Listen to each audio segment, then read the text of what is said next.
안녕하십니까. 오늘은 창세기 26장 5절의 말씀 살펴보도록 하겠습니다. 오늘의 구절 읽어보도록 하죠. 아브라함이 내 말을 순종하고 내 명령과 내 계명과 내 율례와 내 법도를 지켰음이니라.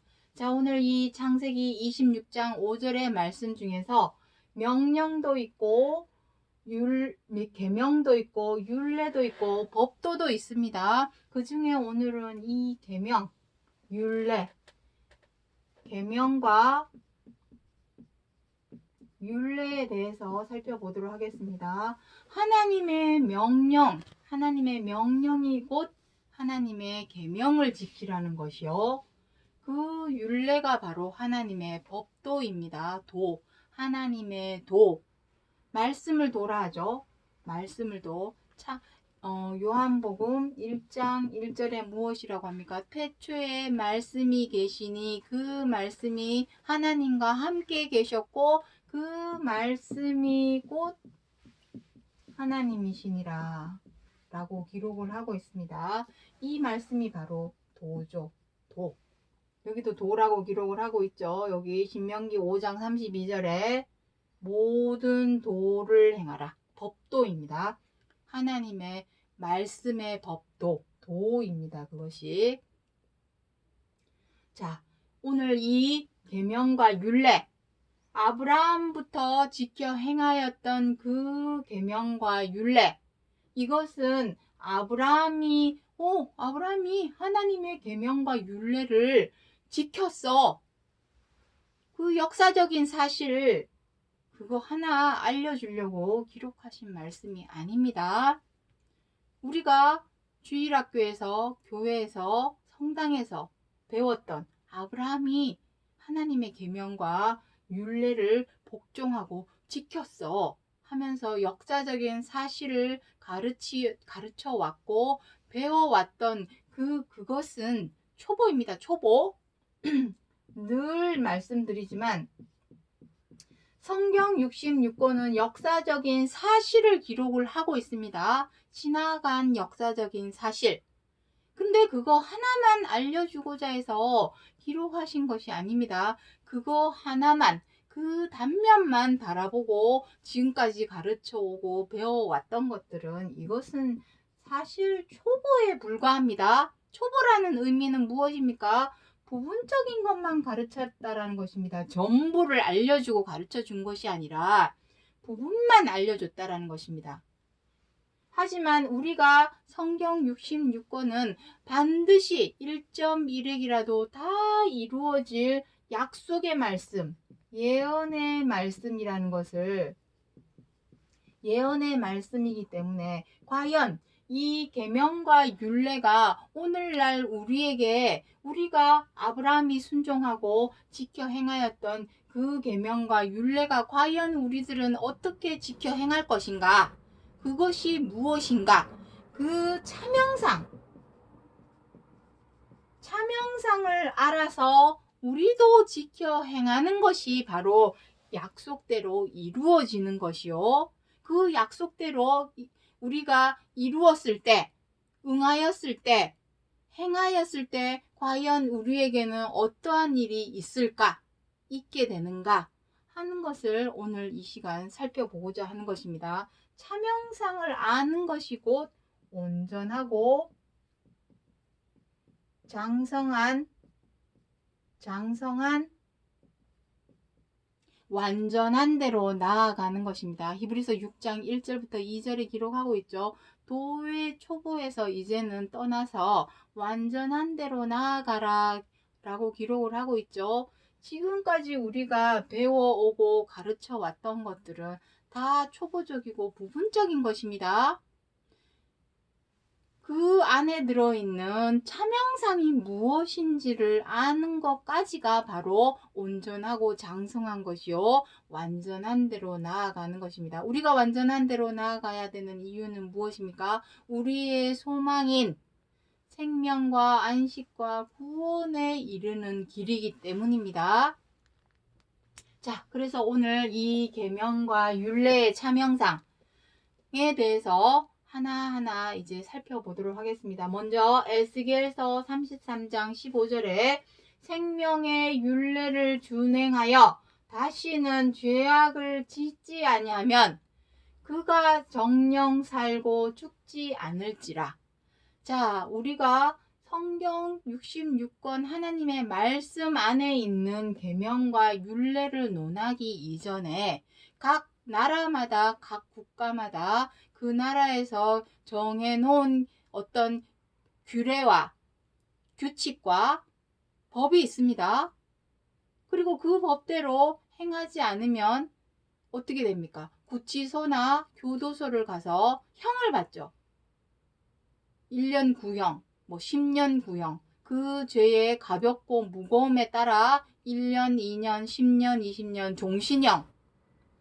사형도 어느 날에는 있죠. 징역형을 당하게 됩니다. 자, 하지만 그 세상에서 정해놓은 어떤 규칙, 규율과 성경 말씀, 하나님의 말씀에서 기록하고 있는 계명과 율례에 있어서 차이가 있다면 이것입니다. 생명의 율례.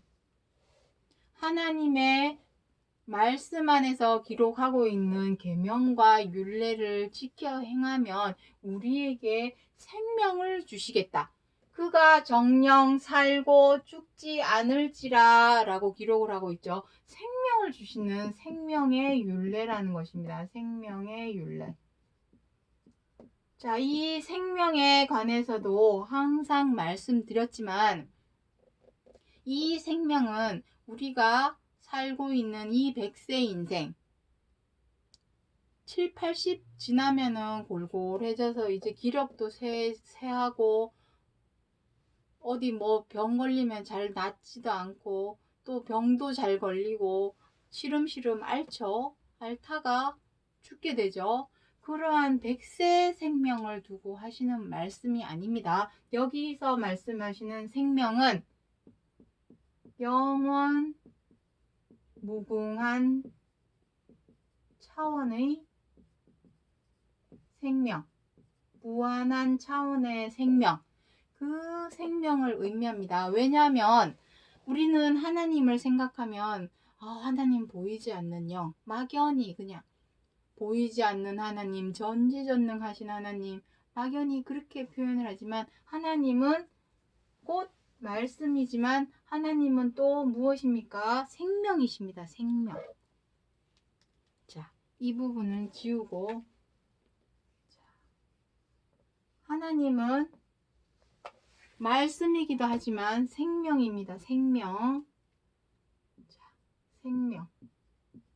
그리고 하나님은 또 사랑이십니다. 사랑도 있습니다. 사랑. 사랑이 곧 하나님이요. 생명이 곧 하나님입니다. 우리가 7, 80 살다가 100세도 못 돼서 죽게 된다면 우리는 하나님 안에 거하고 있지 못하고 있는 것이죠.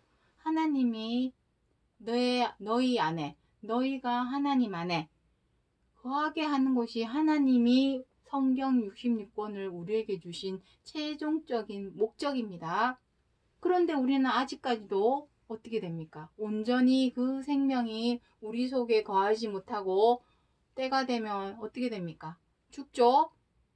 나이가 꽉 차서 죽는 사람도 있지만 여러 가지 질병이나 사고나 재해나 이런 걸로 인해서 7, 80도 못 채우고 죽는 사람도 많이 있습니다. 어쨌든 죽는다라고 하는 의미는 우리가 아직 생명 안에 거하고 있지 못하다라는 것을 의미하고 하나님이 우리 안에 온전히 거하고 있지 않다라는 것을 의미한다라는 것입니다. 자, 다시 생명의 율례입니다. 어쨌든 하나님의 율례는 세상에서 정해놓은 어떤 율례나 규율하고는 달라서 그것을 지켜 행하였을 때에는 생명을 주신다라는 것을 깊이 염두에 두셔야 한다라는 것입니다. 그래서 18절부터 19절에 의인이 돌이켜 그 의에서 떠나 죄악을 지으면 그가 그 가운데서 죽을 것이고 만일 악인이 돌이켜 그 악에서 떠나 법과 의대로 행하면 살리라. 자, 이게 무슨 말씀이냐? 의인, 여기 있죠. 의인이 돌이켜 그 의에서 떠나. 의인. 로마서 3장 10절부터 15절에 무엇이라 합니까? 의인은 없나니 하나도 없고 선을 행하는 자는 없나니 하나도 없도다. 세상에는 온전한 의인은 없죠. 왜냐하면 우리는 내가 좋아하고 존경하고 마음에 들고 사랑하는 사람한테는 사랑과 의로 행하죠. 하지만 그것은 사랑이라 말할 수가 없죠. 왜냐하면 사람이라면 당연히 할 일이지 그것을 어찌 사랑이라 의라 표현을 하겠습니까?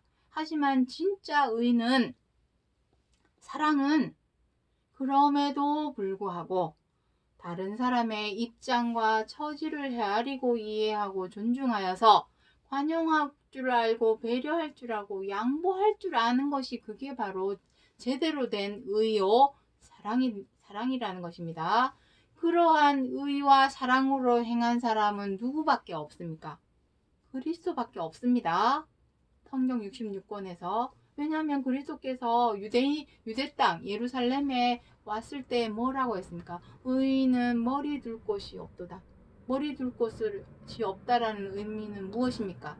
하나님의 말씀, 의와 의대로 행하는 사람이 없어서 마음을 기댈 곳조차도 없었다라는 의미입니다. 다 치우쳤죠. 자신의 욕심에 치우치고 자신의 입장과 처지에 치우치고 자신의 기준이나 관점에 치우쳐서 다른 사람을 돌아볼 겨를이 없습니다. 그냥 저 사람 왜 저래? 마음에 안 들어. 미우면 미워하고 마음에 안 들면 비방하고 못마땅하면 함부로 대하고 갑질하기에 바빴습니다. 지금은 우리는 어떻습니까? 우리도 마찬가지죠.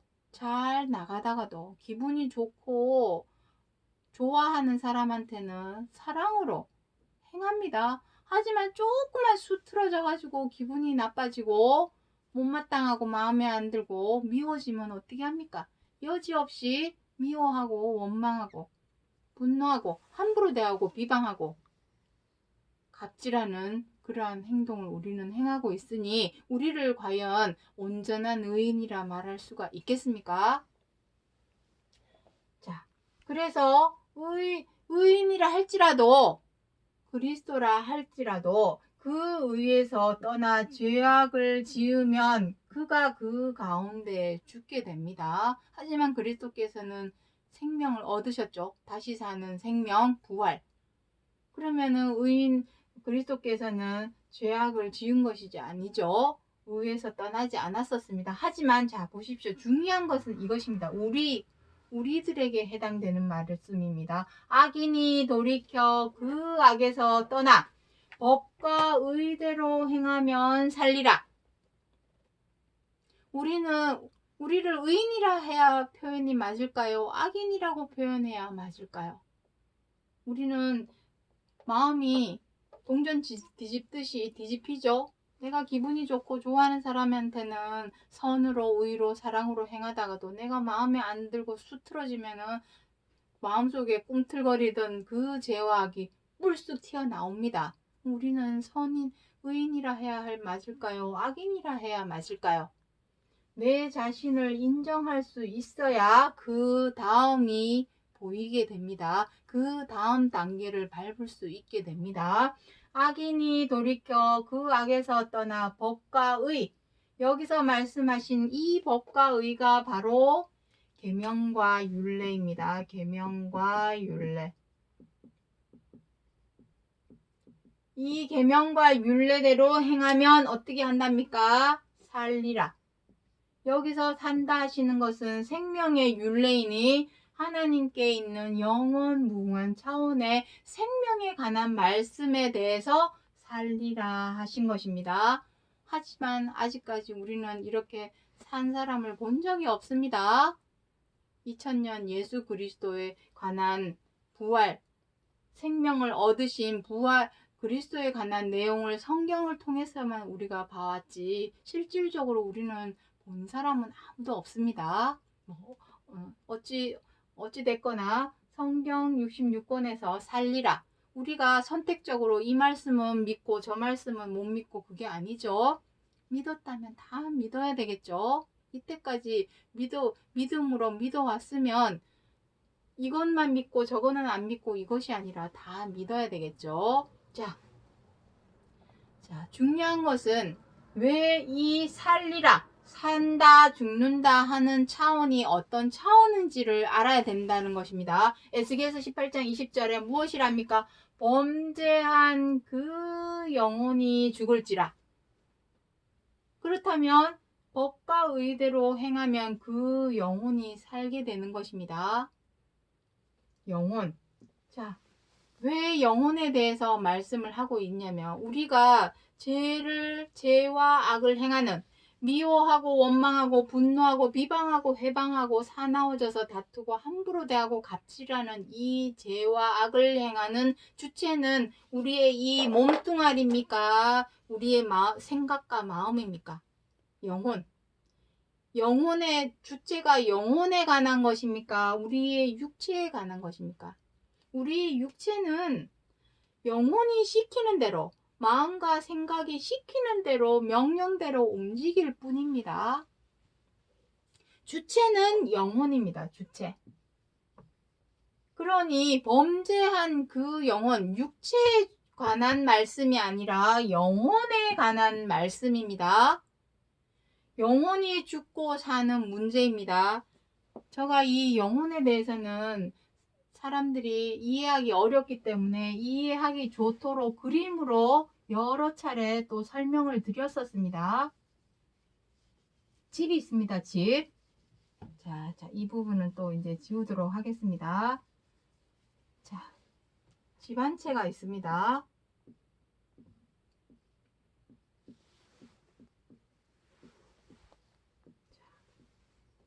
집에는 누가 사나요? 집에 사람이 이렇게 살고 있습니다. 사람이 집안에서 살고 있는데 이 사람이 이 집이 싫어서 떠나갑니다. 떠났습니다. 그렇다면 이 집은 어떻게 됩니까? 떠나는 순간 폐가로 변합니다.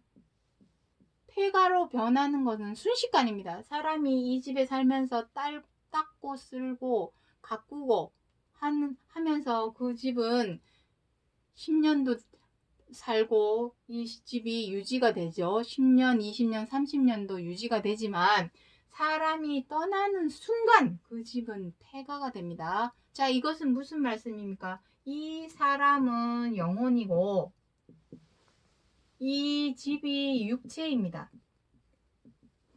다시 말해서 영혼이 떠나는 순간 육체는 폐가가 되죠. 폐가는 무엇입니까? 죽는다라는 것을 의미하죠. 폐가. 그 폐가가 죽는다라는 의미입니다. 자, 바꾸어 말해서 뒤집어서 한번 생각해 보시기 바랍니다. 우리가 죽는다라는 것은 이 영혼이 어떻게 됩니까? 완전히 떠나는 겁니다. 없어진다라는 의미입니다. 영혼 불멸이 아닙니다. 범죄한 그 영혼이 죽기 때문에 우리의 육체도 폐가가 되는 것입니다. 무서운 일이죠. 우리는 영혼은 떠돌다가 또 뭐 환생을 하든지 뭐 윤회를 하든지 한다라고 생각을 하지만 윤회나 어떤 환생한다라는 의미도 다시 재해석을 해야 되겠죠. 영혼은 범죄한 그 영혼, 우리는 지금까지 범죄하지 않은 사람이 있습니까? 이 세상에 죄 짓지 않는 사람 없고 한 가닥 욕심 없는 사람이 없습니다. 죽지 않은 사람이 없다라는 얘기입니다. 무서운 일이죠. 이제 하지만 우리에게 희망과 기회가 있습니다. 그 악에서 떠나 법과 의대로 행하면 산답니다. 영혼이 살면 그 육체도 어떻게 됩니까? 영혼이 쓸고 닦고 가꾸면 그 집은 계속 유지가 되는 것입니다. 100년 된 집도 있고 하는 이유는 왜 그러겠습니까? 사람이 살면서 그 집을 계속해서 쓸고 닦고 가꾸기 때문에 100년도 유지를 할 수 있는 것입니다. 그런 것처럼 그 영혼이 그 집에서, 육체의 집에서 계속해서 산다면 죽는 일은 없게 되겠죠. 논리적으로 생각해 보시기 바랍니다. 논리적으로 보면은 그게 맞죠. 하지만 문제는 그렇게 된 사람을 우리가 본 적이 없다라는 것이 문제이지만, 우리가 말씀을 바라볼 때 선택적으로 이 말은 믿고 저 말씀은 못 믿고 이게 아니죠. 믿어왔으니 믿어야 한다라는 것입니다. 자, 그렇다면은 과연 그 계명과 율례가 무엇인가? 그것을 알아야 되겠죠. 왜냐하면 생명의 율례로서 지켜 행하면 산다고 하시니 그 계명과 율례가 과연 무엇인가? 그것을 알아야 하겠죠. 자, 먼저 신명기 5장 32절부터 33절 말씀 보도록 하겠습니다. 여호와께서 너희에게 명하신 대로 삼가 행하여 좌로나 우로나 치우치지 말고 모든 도를 행하라. 그리하면 삶을 얻고 복을 얻는다 라고 기록을 하게 되어 있습니다.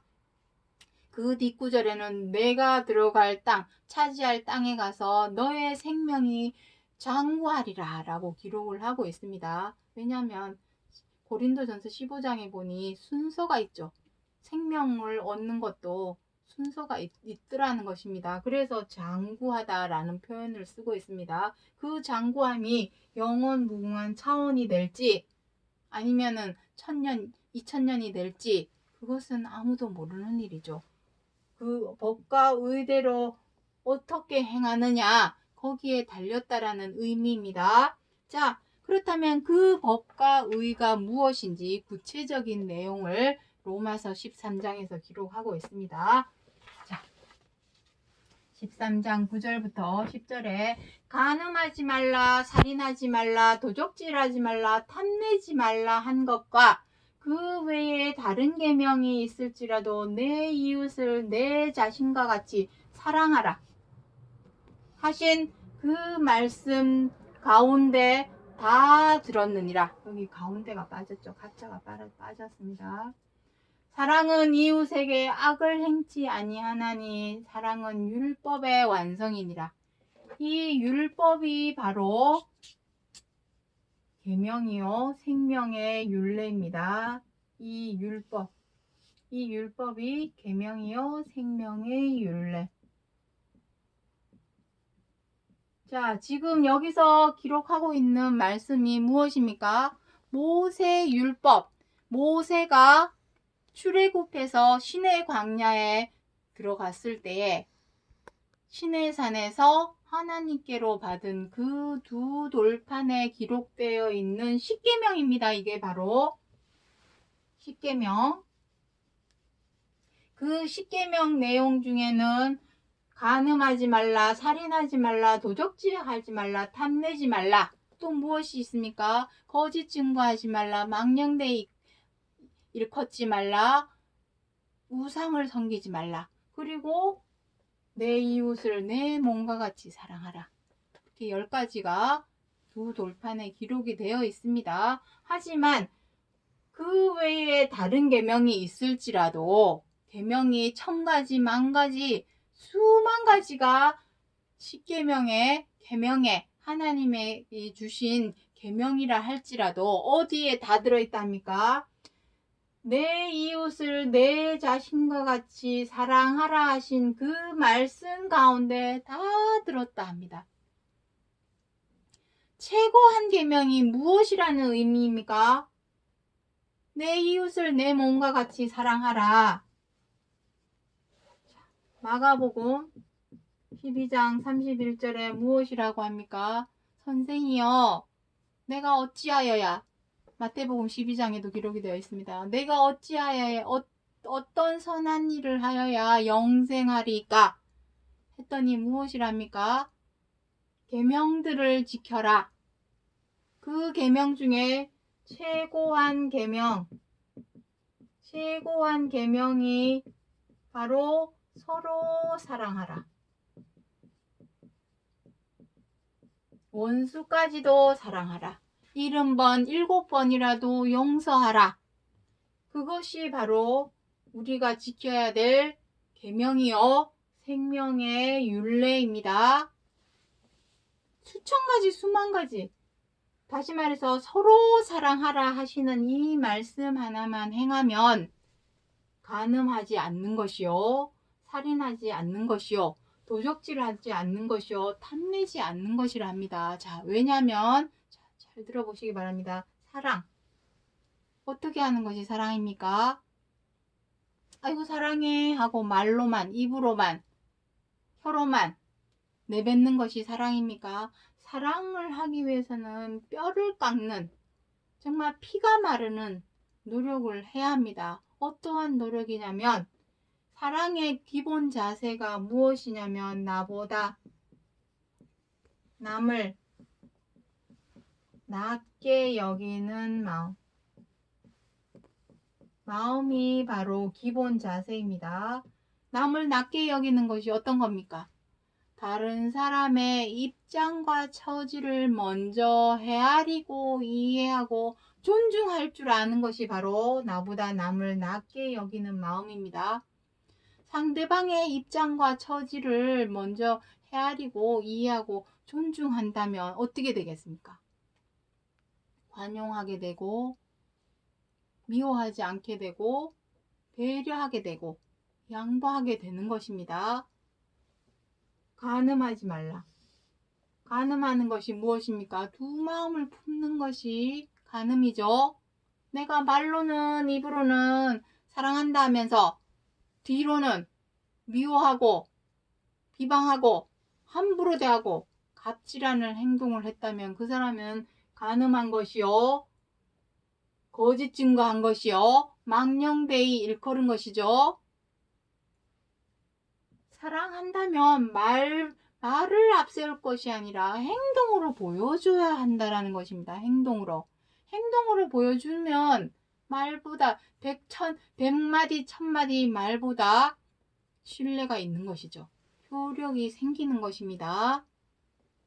자, 그래서 최고한 계명 정리하겠습니다. 창세기 26장 5절에서 기록하고 있는 이 아브라함이 하나님의 말씀, 즉 하나님의 명령과 계명과 율례와 법도를 순종하고 지켜 행하였다라는 이 역사적인 사실, 그거 하나 말하고자 해서 기록한 말씀이 아니라 아브라함이 지켜 행하였던 것처럼, 그리스도께서 지켜 행하셨던 것처럼 우리 또한 그 본과 자치를 쫓아서 우리도 그 계명과 율례대로 지켜 행하여야만이 하나님에게 있는 영원 무궁한 차원의 생명과 안식은 어디입니까? 여기죠. 내가 얻을 땅, 내가 들어가게 될 그 땅에서 장구하리라. 안식입니다. 안식, 쉼이죠. 여태까지 우리가 수고했죠. 항상 수고를 했습니다. 그 수고도 하나님께 맡기면 쉬운 짐인데 우리는 너무 무겁게 지고 있었습니다. 왜냐하면 미워하고 치고받고 싸우고 사나워져서 다투고 맹수처럼 싸워서 쟁취하고 뺏고 이러는 삶을 살았으니 얼마나 피곤합니까? 이제는 그러한 모든 죄와 악을 벗어버리고 무거운 죄와 악의 짐은 벗어버리고 하나님께 있는 이 계명과 생명의 율례를 지켜 행한다면 살리라 기록을 하고 있죠. 그 삶이라고 하는 것이 100세 인생의 삶이 아니라 하나님께 있는 영원 무궁한 차원의 생명이기 때문에 하나님이 우리 안에 거한다면 그 생명 안에 거하니 지금이 우리가 죽는다라는 것은 하나님이 우리 안에 온전히 거하지 못하고 있다라는 것이며 고린도후서 5장에 무엇이라고 합니까? 하나님께서 우리를 장막으로 삼아 거처를 함께 하고자 하는 것이니 우리가 이 옷, 이 장막의 옷, 육체의 옷을 벗고자 함이 아니요 덧입고자 함이라 라고 기록을 하고 있습니다. 생명이 이김에 삼킨 바 되리라 하신 말씀이 응하여야 하리라. 응하여야 하리라 한다는 것은 무엇입니까? 반드시 이루시겠다라는 의미입니다.